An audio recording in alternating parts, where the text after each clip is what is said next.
I'm going to pose this question to you, and it's a pretty heavy question. Number one factors that affects whether a kid's successful at school or not is it starts at home.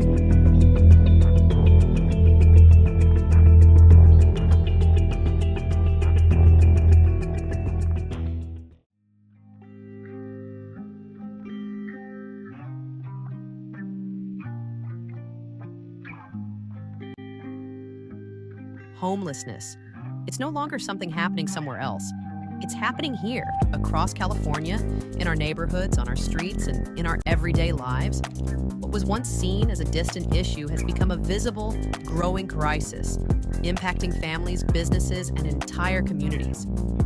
And while the causes are complex, rising housing costs, gaps in mental health care, addiction, and economic instability, the truth is, the system isn't working the way it should. So the question becomes, who's willing to step in and actually do something about it? Today on Around Town with Matt Ward, we're sitting down with Travis Castle, a firefighter, paramedic, and candidate for San Joaquin County Supervisor. For over 2 decades, Travis has been on the front lines, responding to emergencies, witnessing firsthand the realities of poverty, addiction, and homelessness in our community. Those experiences didn't just shape his perspective, they helped shape his mission. Through his work and his campaign, Travis is focused on building stronger support systems, addressing the root causes of homelessness, and creating real actionable solutions for the people of San Joaquin County. This isn't just policy talk. This is about what happens on the ground, what's working, what's failing, and what needs to change. From housing and resources to accountability and leadership. This is a conversation about where we are and where we go from here. Because behind every tent, every call, and every statistic, there's a human life and a community searching for answers.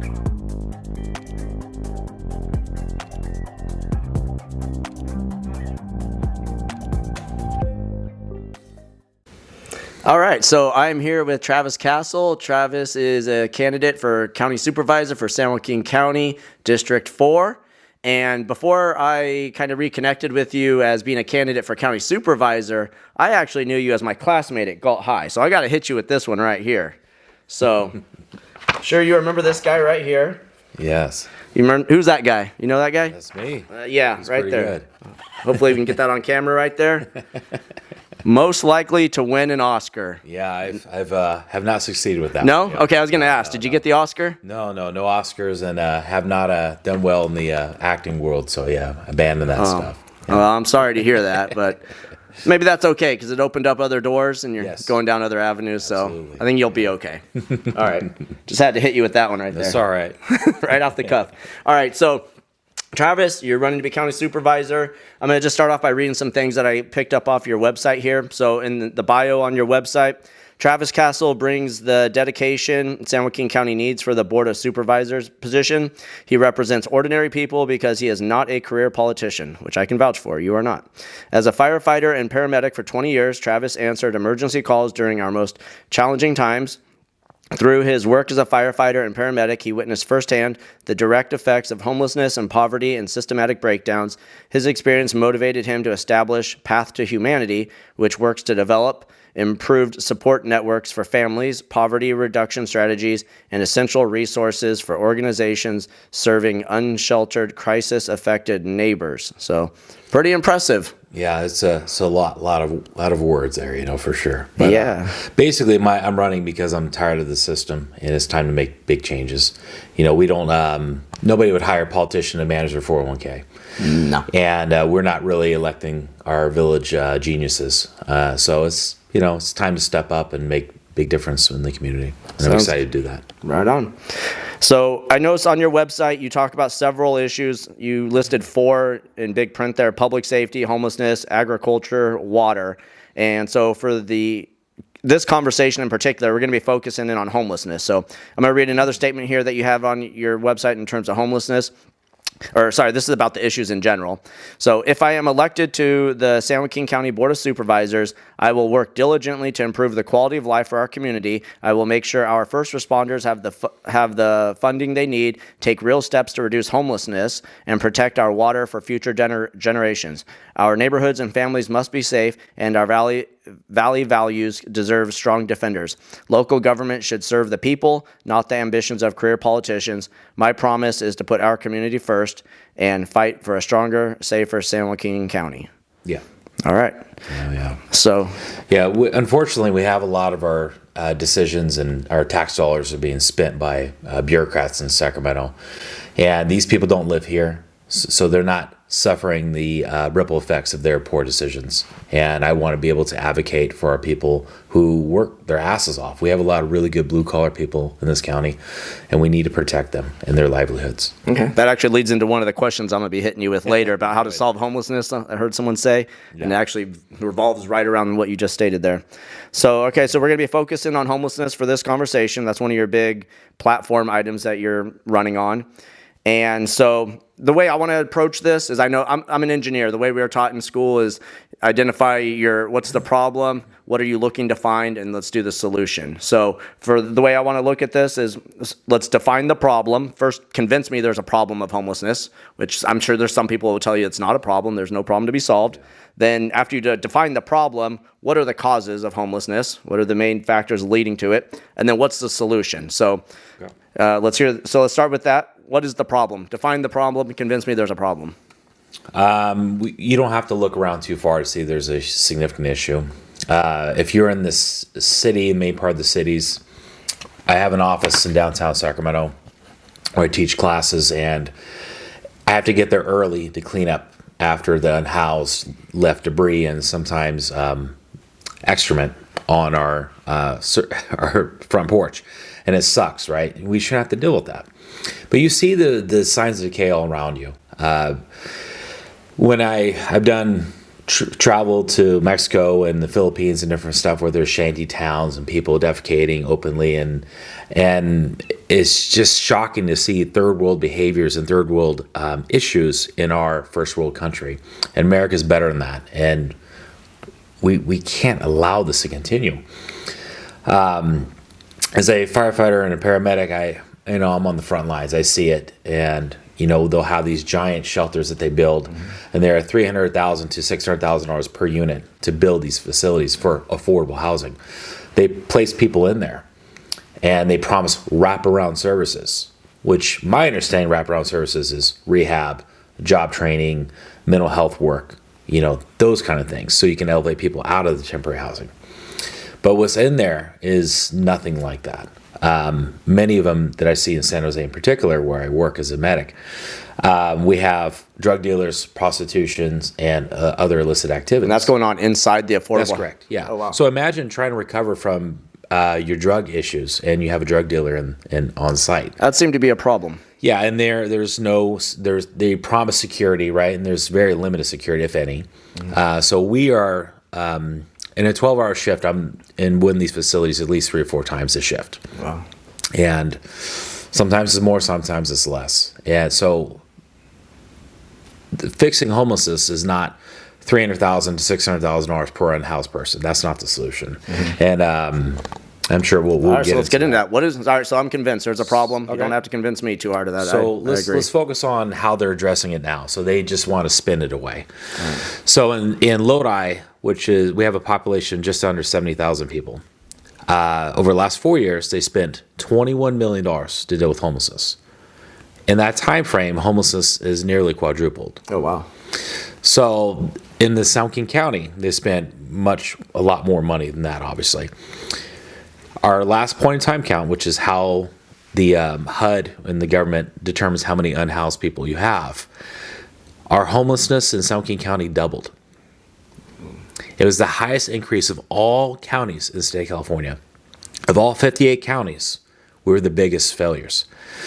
And when you talk to these politicians, even with those stats in their face, they will, I'm working hard to alleviate homelessness and blah, blah, blah. I'm like, bro, could you imagine you hire a plumber, or let's go with a roofer. You hire a roofer to fix your roof. and they're up on your roof, and they say, all right, I fixed your roof, I cleaned your gutters, I painted your chimney. The first rainstorm, you have a waterfall in your living room. Mm-hmm. You call them up and you say, hey, the roof is leaking. And they're like, well, I painted the gutters, I cleaned them out, and I painted your chimney. Everything's fine. This is what they're feeding us right now. They're like, oh, everything's fine. So, that's my biggest concern. And, they're spending $300,000 per unit to deal with, to create affordable housing. In Lodi, they bought these trailers a few years ago for $400,000 each, which is very confusing. How do you not negotiate this better?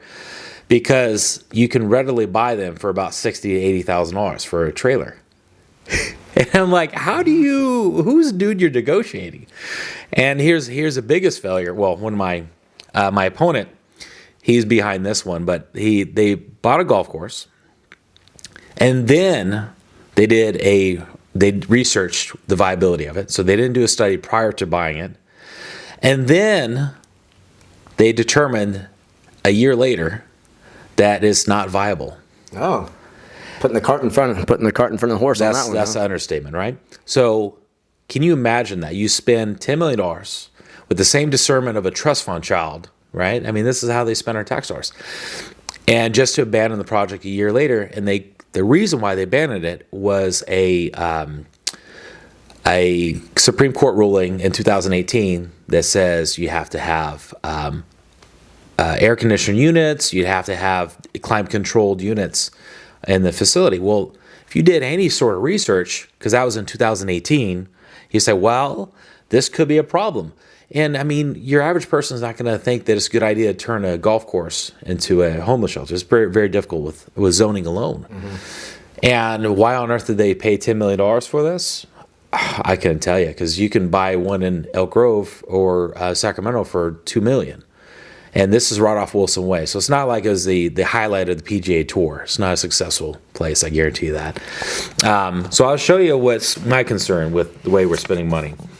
So this is a $1 million bill from,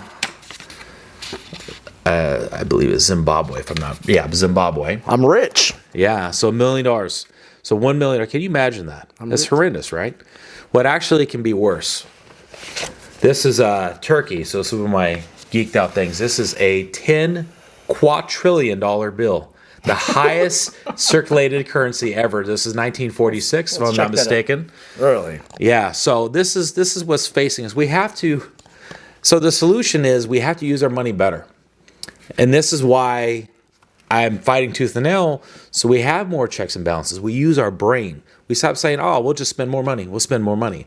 These politicians and a lot of our other leaders just sit there like a bird in a nest with their mouth open waiting for a worm to drop. Nobody's coming to help you. The feds can't drop any more money in it. The governor, give it away Gavin, he's not going to be around anymore. And where's this money coming from?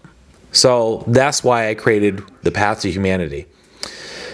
So it's I had multiple pathways to create self-funded relief for homelessness and issues of the community.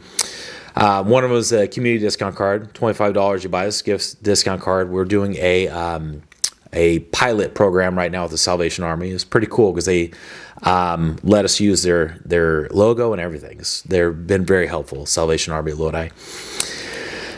And we are doing pretty good with it. It's been in for a few months.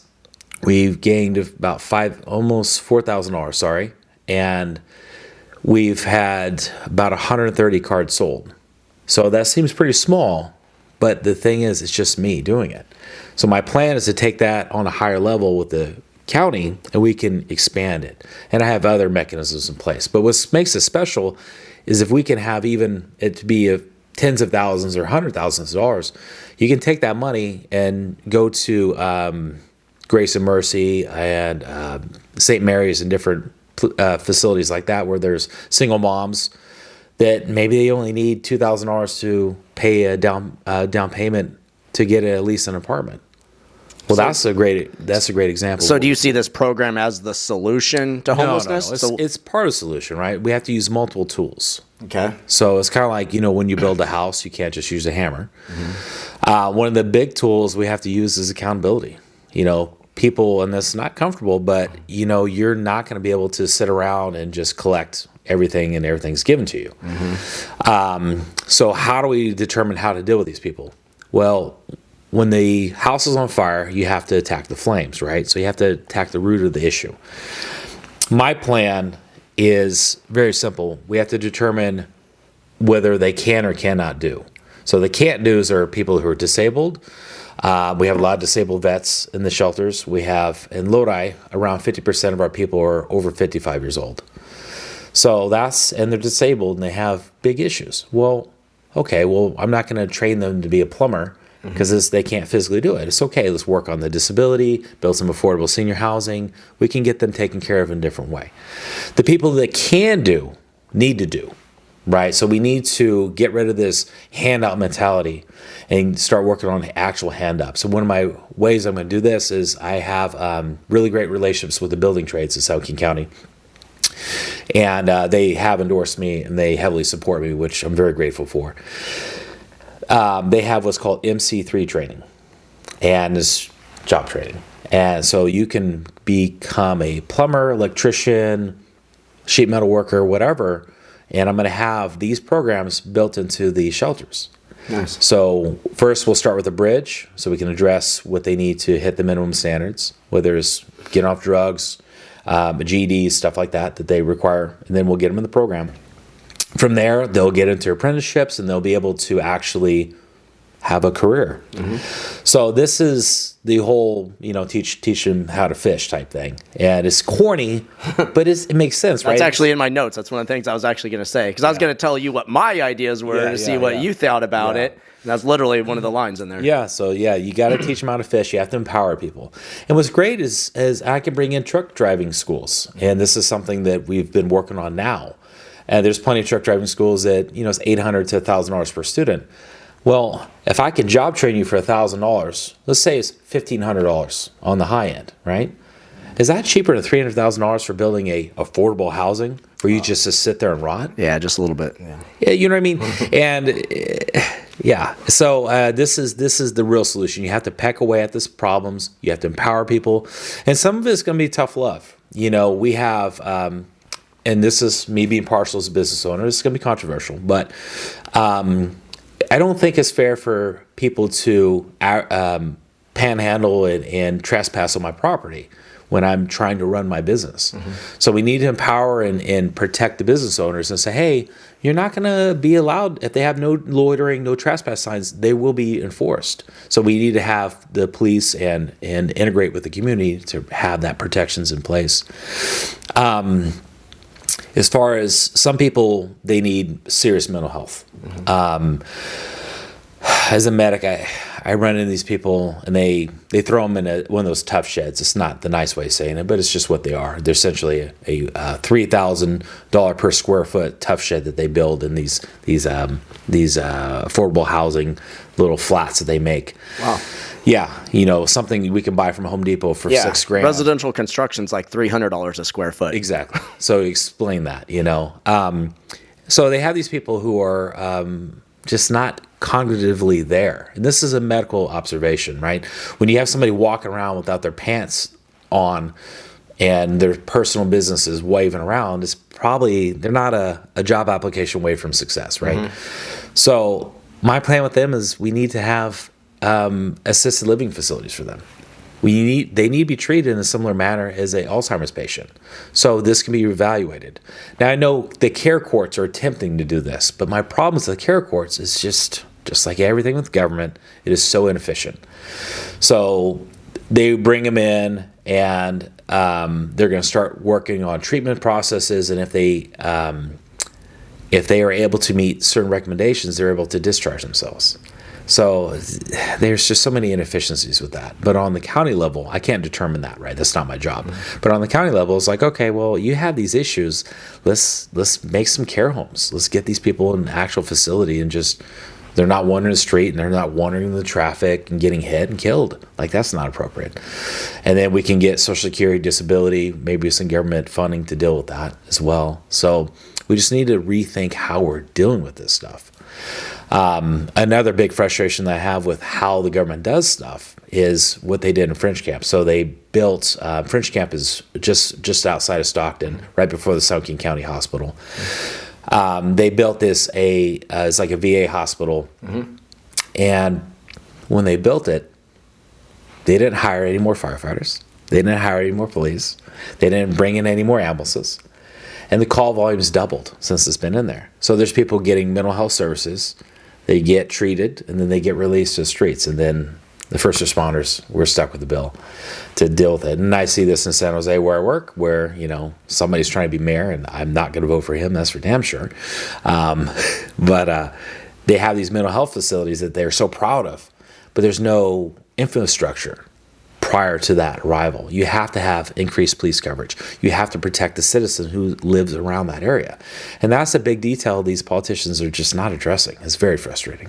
Okay. So, all right, I'm going to do a little talking here. So I'm going to tell you some real life experiences I had and some frustrations I have, and I'm going to want to get your thoughts on it. So it would have been about 13 years ago. I was actually associated with a church down in Lodi.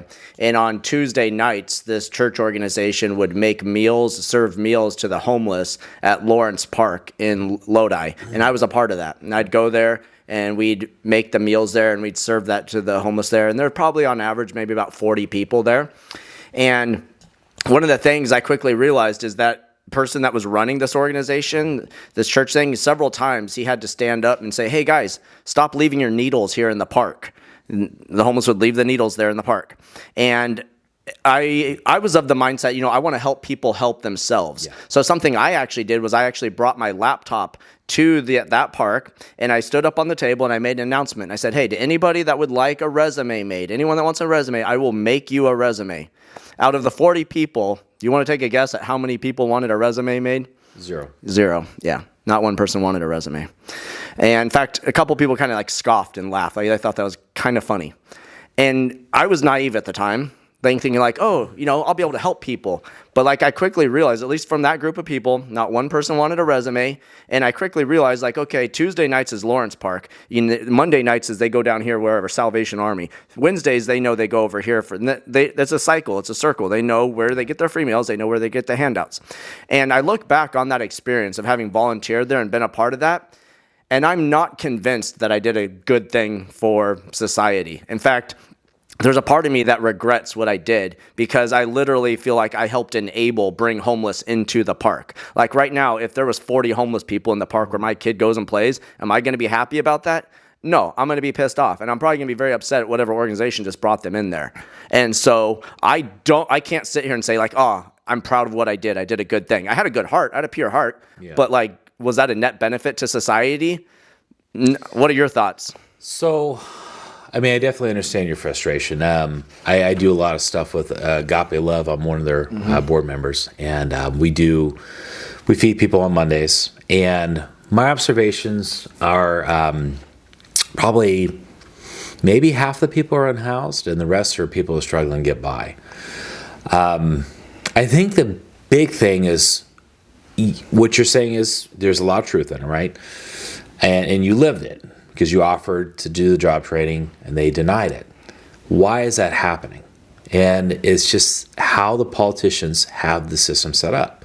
They're not forcing them to succeed. They're not encouraging them to succeed. They're like, oh, you get a free cell phone, you get this for free, this for free. I'm like, why would you go to school? Right. Why would you work? Why would you pay taxes? They don't have to file. You know what I mean? So it's frustrating, but the main thing is you have to be consistent. And the change that I'm going to bring is like, well, the handout society's done. We're going to help you out, but you're going to be part of the program. You're not going to loiter and panhandle on businesses' grounds anymore. We're going to protect our businesses. Mm-hmm. It's not that you're not a human being, not that, as a Christian that I have an issue with you. Mm-hmm. It's just these businesses work really hard. Right. And it's not fair for them to have to clean up your debris. Right. So we need to protect them and respect their rights, right? But the main thing is consistent outreach. We need to say, all right, here's more opportunities, here's more opportunities, here's more opportunities. And we have to get them out of their addiction. We have to get them out of their systematic failures that keep occurring. There's no one fix for everything, right? So you're not going to be able to say, well, we do job training, it's all fixed. Right. There's people that are lazy and that don't want to do it. And that can be temporary. Because my plan with the job trainings is peer pressure. They got into addiction from peer pressure. We can get them out of addiction peer pressure. And we've had multiple classmates that has suffered and overdosed, and we don't have, I don't want to disrespect their families by mentioning them, but it's very sad. We see how easy it is, right?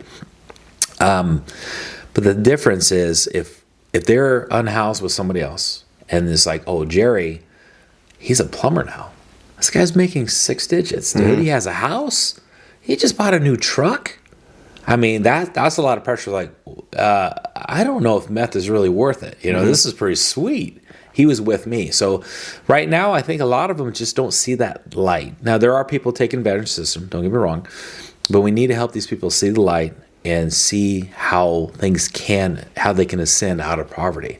I mean, we are an American. People forget that you can be homeless and then be a millionaire. I mean, there's many countries like India where there's a caste system where that's impossible, even if you work hard. But the consistent was the value of those places where they're reaching these people is there's a place for them to go and get some outreach. So it may not seem like there's a lot of improvement being done, but it's just basically just micro improvements. And if they had, you said there's 40, right? Yeah. So if there's 40 people and we can save 3 of them, that's a win. It may not feel like it, but if we can save 3 of them, that's a win. So do you think some of these organizations, they have a good heart, let's say like Agape Love, Salvation Army, these churches, that their heart's in the right spot, but for some people, they're enabling bad behavior. For other people, they're actually helping them get to the next step in life. I think really the nonprofits are not enabling them. It's the system that the government has set up where you're not really forced to do, certain things to get where you want to go. So we have to incentivize things more, obviously, right? We have to say, well, yeah, you're going to get affordable housing, not just because you're on a wait list, because you're actively trying, so we can give people priority. And then we have them in temporary housing, elevating into permanent housing. And a lot of the issue is as simple as housing. But, some of the new parts of Galt that were built up, those were, when I was a firefighter in Galt, we were begging for that to be done. And we are 20, 30 years behind development right now, easily. And you have big corporations like BlackRock buying up all the houses in the 29's crash. So we're behind on the product as well. So there's hardworking people that are trying, that want to get out of it. And there's people that just love being homeless. And that's the inconvenient truth, right? Where there's people that are like, yeah, I like it. For those people, they may never be saved. And that's the inconvenient truth that we have to deal with. But you just don't know who that person is. There's one guy that many people thought that was unsavable. Is his name? He goes by Mouse. He was homeless for a long time in Lodi, and they just packed away. And I don't want to describe his whole story because he can't defend himself. But he had many issues, and they've elevated him out of the homelessness. Now he's housed, and now he's giving back to the others. So I mean, there's a lot of examples that we can create that way, and I think it's good to have that consistency. But to be consistent is one thing. My concern is how the government's doing it. So they have these politicians that allow you to, about a couple years ago, you're able to steal as long as it's less than $1,000 or something crazy. Yeah. So a lot of that kind of stuff is still going on. We still have the fallout of those behaviors. So some people are incentivized to make good choices. So we need to address those and just slowly peck away. What's great is we have like the community of homelessness in Lodi. We have different community boards that are brilliant people, and they come together. We talk about things. one of the things I'm going to do as a supervisor is empower those boards to actually be able to put things onto the agenda. So in Berkeley, one of the things they do really well is their community boards. They're able to vote in for things for consideration on the agenda. And I want to give these people a seat at the table. You have people with 20, 30 years on the Salvation Army and different nonprofits, and they've seen it all. They're brilliant people, but their voice isn't really being heard. So I think we can get a lot of the solutions to deal with our homelessness just by empowering those people with these committees. And I think that'd be a very productive way to fix some of the issues. So along the lines of some of the things you said there as far as like free will, I remember being at Lawrence Park and talking to one gentleman there, and he basically said it was clear that being homeless for him was a lifestyle choice. Like he enjoyed living along the McCollum River there. Him specifically saying, like, I don't have to worry about a rent payment. I don't have to worry about a car payment. I don't have to worry about utilities. I don't have to worry about that. And so for him, at least, that was a choice. And I've also seen that in my own life where someone's standing on a corner with a sign, wanting money. And I've gone by and be like, hey, I'll go buy you lunch. Would you like a burger over here? And I've literally been turned down. No, thanks. Yeah. I want money. I got my truck payment, or I got this, or I just want the money. They didn't want the food. And so, and I agree. Not everybody, you can't take every homeless person and say, oh, put them all into this box. Like for some people, maybe it's a choice, mental health, drugs, the gamut. And so, we talked about what you see as some of the solutions, some of the issues. And so I wanted to mention some ideas that I've had in my head for like the last couple of years as far as like, oh, what would I do? If I was told right now, hey, you need to write up a policy for solving homelessness in California, I feel like you got to bring back institutions much like the Preston School of Industry. So like what that was back in the 1890s to I think 1960, where it was an alternative for young men, instead of them going to Folsom Prison, they would go there and they would learn these different skills like agriculture, meat processing, metalworking, etc. And they were fed, they were housed, but they were learning skills, and they were actually creating goods and services that actually help sustain the institution. And so to me, I feel like perhaps the solution to homelessness is to bring back those types of institutions where those that are unhoused, that are on the streets, would be brought there. They'd be housed, they'd be fed, they'd be learning these skills, and that would be something that would help give them life skills. And then once they are to a point where they could be released, then, they could be released out. They have skills, they have the structure, they have somewhere to go, something to do. But to me, just letting them be on the streets and just ignore the problem is not going to fix anything. So what are your thoughts? So the shelters have the opportunity to do a lot of that, as far as the job training and having a facility for them to stay in. The term institution is going to be heavily fought, obviously, because people are scared. Care Court and that system, I believe is Prop 1 that passed to do all the Care Court stuff. They're trying to do something similar to that. I would support, obviously, job training needs to happen. We need to do life skills training, because some of these people, and I think that's one of the biggest keys, that they get, what do they call it, institutionalized in prison, right? But they're also institutionalized in the streets, and they don't know how to interact with people normally. They're not used to things being safe. When I deal with people as a paramedic and a firefighter, I see people who are unhoused, and most of them don't have shoes, because that's one of the first things to get stolen from them. They're always being attacked or being sexually assaulted. I mean, it is much safer in a facility than on the streets. The streets are horrific. I mean, I could tell you stories that I don't think you can publish. I mean, they're bad, what's happening to these people. Thoroughly inhumane, and just the atrocities on humanity that's being done underneath the underpasses is horrific. So we have to fight tooth and nail, right? We can't allow things to go the way they're going. The job training is huge. We have to empower them. We have to incentivize them. Say, all right, hey, listen, we're going to give you, the job training. Here's why you do it, and give them life skills. And what's great is most of these nonprofits have like whole systems that they can build and take care of. The problem is a lot of the politicians aren't really working with them well. A lot of the success that you see with homelessness is not because of a politician, it's despite them. Salvation Army in particular is phenomenal. They have a culinary program. They have where you go through, but to get in that program, you have to be clean, you have to be sober, and they work on mental health stuff. They help you get your GED and they get you job trained. So the pathways are there. We need to reinforce them and make them more efficient. And that's one of the main things that I want to focus on. The forcing somebody into something's difficult to take away their rights, and that's what the care courts are trying to do.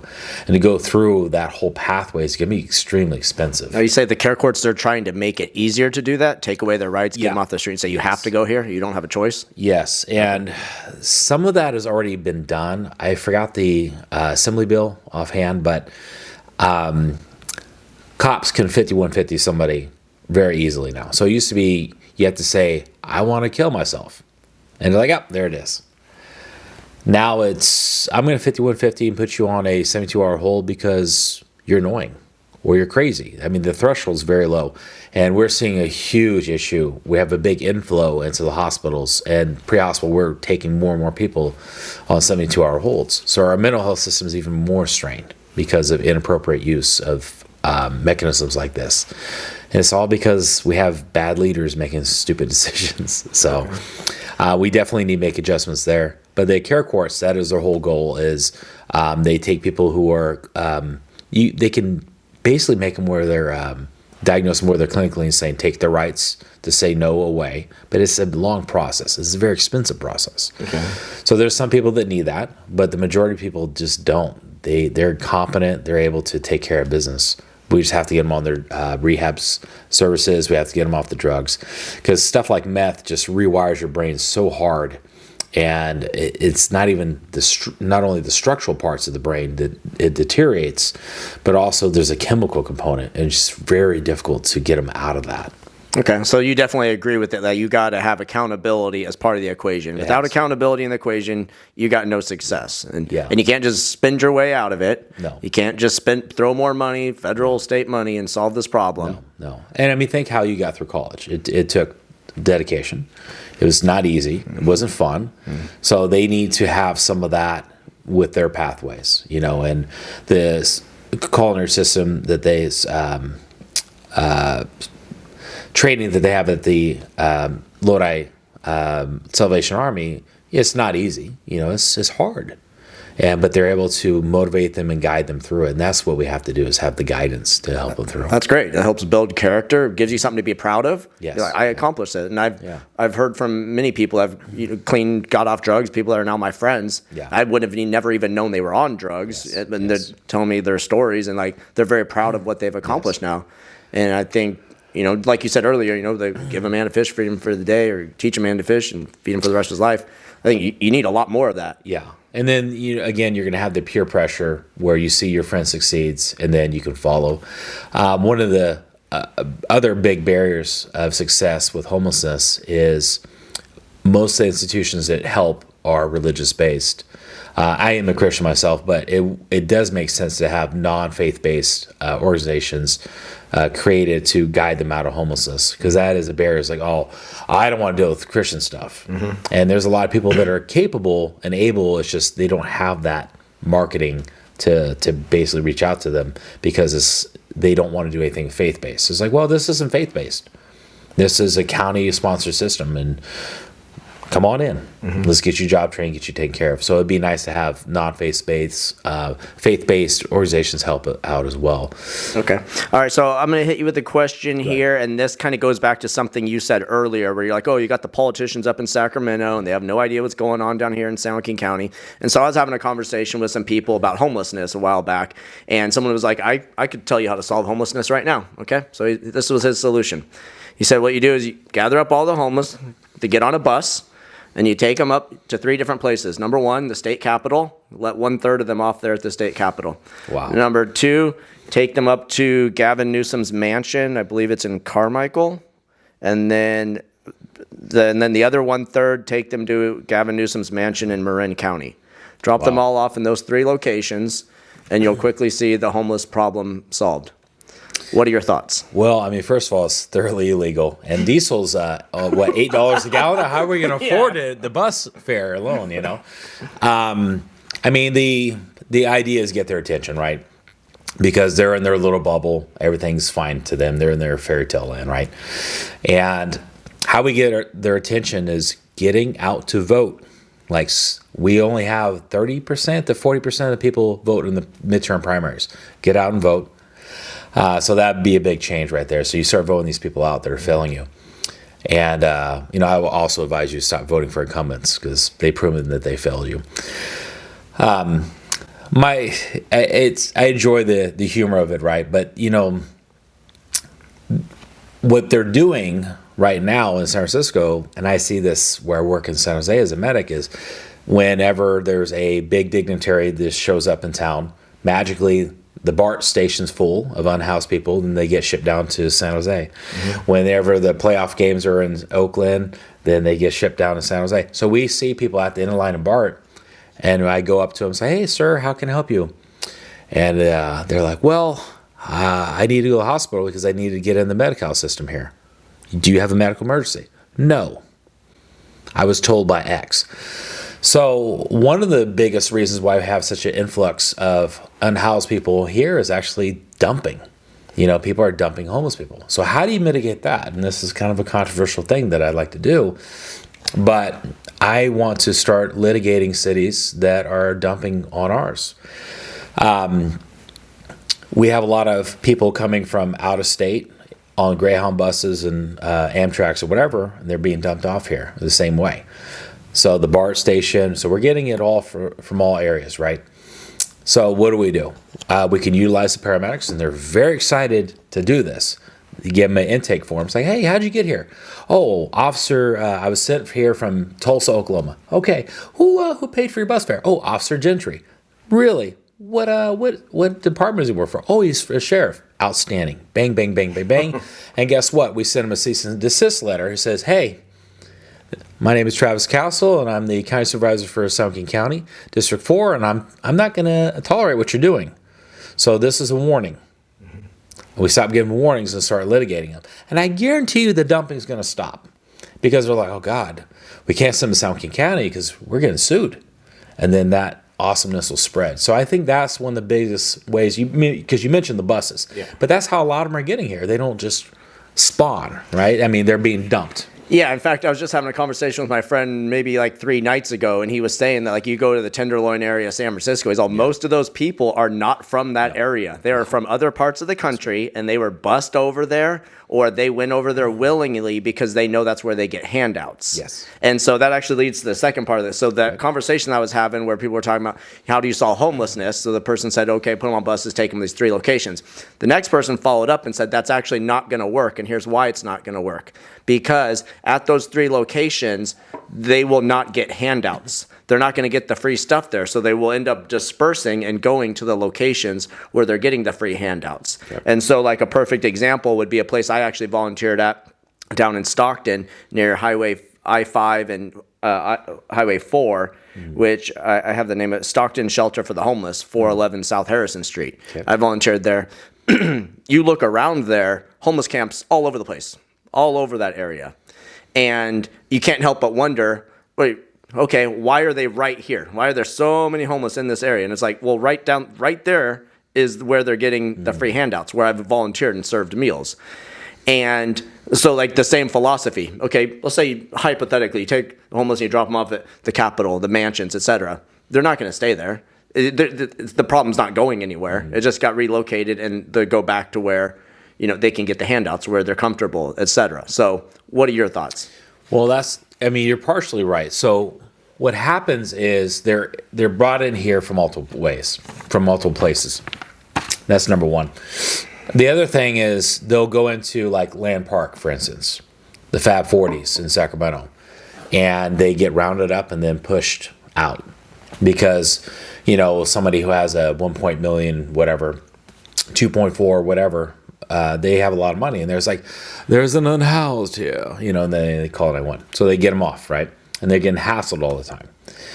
And so they end up into these lower socioeconomic neighborhoods that don't have the ability to advocate to have them removed. So your observations are very accurate. You're not going to see a bunch of unhoused people in in Malibu, California, right? Agreed. So, and that is the reason why. A good example is Piedmont. So you have Oakland, which has their own reputation, rightfully so, and you have Piedmont. Go drive around Piedmont and see if you can count more than 2 homeless people there. I've actually seen a video where they were in Oakland driving around just showing homeless, and they literally I'm crossing a city line right now. Yeah. And you feel like you just entered into a time warp or you're in a different country. That's correct. And it must have been that city you're mentioning right now. That's exactly it. Yeah, so it's Piedmont, and I'm not picking on them. They're a great city, but this is what happens. They are not allowed to roam and do what they do. So there is some truth to what you're saying. If you feed them, they'll come. But we shouldn't mix this up with how we deal with stray cats. Basically, if you feed stray cats, there's going to be more of them, because that's not a very accurate way of looking at it. It's not fair. Right, and it sounds very disrespectful, and I would never want to no. say those words. But the analogy. No. A lot of people think that way, though. The reality is where these institutions are not in the rich neighborhoods, because there's a lot of not in my backyard type stuff. So it's harder and harder to get properties to do stuff like this. So we need a comprehensive plan to attack it. One of them is we need to stop the inflow. So imagine if you had a hole in your boat, you can keep, bailing the water, but you need to fix the hole. So if we stop people being dumped on us, we can fix the hole, and then we can start bailing the water. So that's number 1 and 2 that needs to happen immediately, and then we can coordinate that very easily. And I promise you, all the paramedics and ambulance folks, pre-hospital folks, are more than excited to fill out a report and give it to the county, and we can start taking legal action on cities and municipalities that are dumping homeless people. Has that happened at all that you're aware of? No, That's just something that's... Well, as far as have they taken action like what I'm speaking of? Yeah, No. taking action against these other cities or counties that are sending people over. Something I thought of. Okay. Yeah, something I want to implement, so we can literally plug the leak, if you will. From there, we can start shifting through what we have. There's people that maybe they ran out of money. They're on their way to Oregon, and they have family up there. Okay, we'll give you bus fare to go up there. You have proof that there's somebody there for you. We're not dumping on another city. Right. Because 2 wrongs don't make a right. So we can help you get there. And there are programs for that currently. But we can kind of expand that. And then, again, job training, hold people accountable. And then if we set a precedence in the county, which is my intention, where it's well, San Joaquin County, man, they make you work. You're not allowed to, break into people's businesses here. They're not going to tolerate that crap. They're going to go after you. And that will prevent a lot of the devious behavior, if you will. So we can get a lot of reduction just from that alone. I like that. I really like that principle. Accountability and make people think twice. Much the same way, bait cars or knowing hey, I'm on camera, okay, it's going to change my behavior, and I'm not going to be doing that thing that, the bad action I may have otherwise tried to engage in. Yeah, there's certain cities where you can shoplift freely, and they're more than fine with it. Right. And now there's food deserts in there. And then now they corrected those behaviors because they're wait a minute. What'd you say, food deserts? Food deserts. Food deserts. Oh. Yeah, so there's food deserts where it's very difficult to find a market. But why would you have a grocery store when you can't profit? You may have a 20% markup on an item, but it's stolen all the time. So there's no reason to have that item. And you see this with Walgreens and all these different ones that have shut down. A lot of it's because of theft. So one of the things I really want to enforce with the county is we're going to prosecute theft. We need to prosecute crime and rehabilitate people. I'm not saying take them to the firing squad, for God's sakes, but we just make it where it's they're going to arrest you. You're not going to freely do this. And you look at some of the cities in the Bay Area where you can break in somebody's car, be caught with a handful of catalytic converters, and they don't care. Mm-hmm. We're not going to tolerate that here. I'm not going to allow you pull copper wire out of Tesla charging stations and construction sites and all the stuff that's being done. We're not going to tolerate that. Nice. So we need to stand tall against that, and that doesn't seem like it's related with homelessness, but it's intertwined. Oh, for sure. Because I'm sure crime and homelessness, and petty theft go hand in hand. Yeah. In fact, I remember asking Sean Farmer on the podcast, what's one of the biggest issues in Galt, and he said petty crime, petty theft is one of the biggest issues. Yeah. And I'm sure you could tie that back. Well, who's it being committed by? I'm sure there's a big correlation. But if we add, and we can decrease petty theft by giving these people opportunities and something to do. I mean, I have no idea how somebody can sit on the side of the road and just do whatever they're doing sober. I mean, it'd be incredibly boring, right? So if we can give these people a purpose, they're not going to be looking for devious activities to do. And I think we can solve a lot of that. It does crack me up, speaking with petty theft, is how a lot of politicians are like, oh, our crime rates have dropped. I'm like, no, they haven't. Like, if somebody breaks my window and steals something, I'm not gonna report to insurance. Right. My insurance is high enough. I'm not gonna call the cops because they're not gonna come. Right. So I just go deal with it. I eat it. But now with the price of gas, increased affordability, I mean, people are a flat tire away from being broke. And it's pretty scary, what's happening right now. We need to take immediate action and use our money more purposely. And my concern is that they're going to try to raise taxes to continue their failed projects, and we have to stop that. Just spin their way right out of it, spend more money and more resources, and they'll solve the problem.